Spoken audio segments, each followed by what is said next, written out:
নমস্কার। চটজলদি চপ বানাচ্ছি।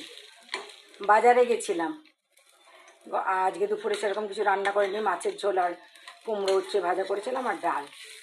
তো এখন তো খাবার কিছু নেই, আর আমি রাতে যদিও কিছু খাই না, তবে আজকে আমার একটু কিছু খেতে ইচ্ছা করছে। বাজার থেকে চপ আনিনি, কারণ আমি বাইরের জিনিস খাই না। আমি চটজলদি চপ বানাচ্ছি, পান্তা ভাত খাবো। এখন ডাক্তাররা বলছে রুটিটা বেশি সুগার বাড়ে, মানে আটার গ্লাইসেমিক ইন্ডেক্স চালের থেকে বেশি। তো আমি প্রায় দিনই আমরা এখন ঘরে ভাত খাই, কারণ আমরা দুজনেই সুগারের পেশেন্ট।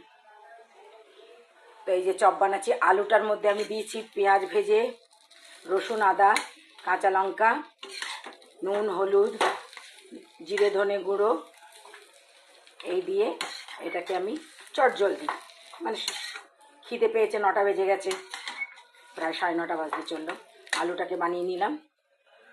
আর এই যে আমি নুন আর একটু খাবার সোডা দিয়ে বেসনটাকে মেখে রেখেছি।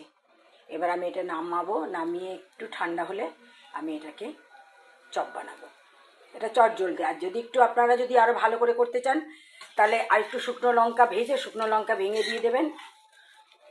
আর একটু মানে জিরে জিরে জিরে ভেজে, শুকনো জিরে ভেজে সেই মশলাটাও দেবেন।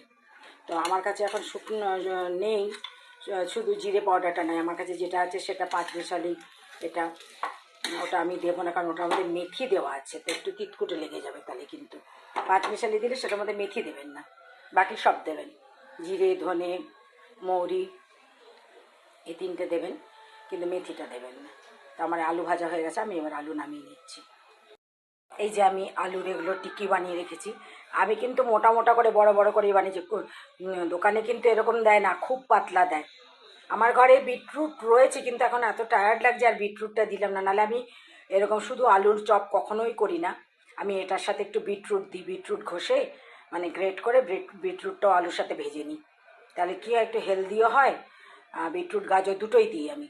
এটার সাথে আমি বাদাম দিচ্ছি, মটরশুঁটিও দিই আমি, আর বিটরুট গাজরও দিই। আপনারা যখন আলুটা ভাজবেন পেঁয়াজ মশলার সাথে, তখন বিটরুট ঘষে দিয়ে, গাজর ঘষে দিয়ে সেটা আলুর সাথে মিশিয়ে সেটাও ভেজে নেবেন।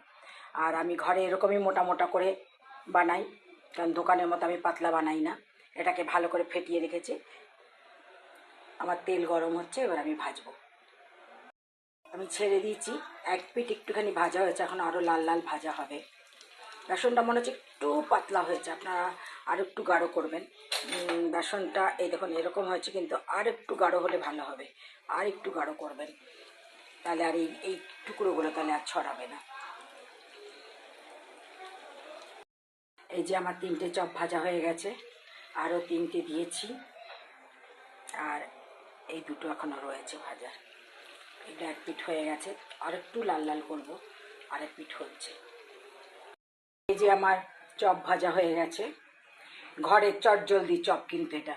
আমি বললাম ভালো করে আপনারা বানালে, আমি যা যা মশলা দিয়েছি, জিরে, ধনে, কাঁচা লঙ্কা, নুন, হলুদ, পেঁয়াজ, রসুন, আদা দিয়ে আলুটাকে ভালো করে ভেজেছি, আগে পেঁয়াজ রসুন ভেজে নিয়েছি, এবং একটুখানি যদি জিরে, শুকনো জিরে খোলায় ভেজে সেই পাউডারটা দিতে পারেন তাহলে আরও ভালো হয়।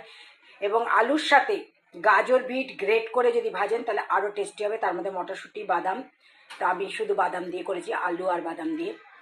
এই যে এতগুলো হয়েছে আমার, আর এতটা বেসন আমার বেঁচে গেছে, আমি আবার ফ্রিজে রেখে দেবো, অন্য কোনো দিন কিছু করব, এটা থাকবে।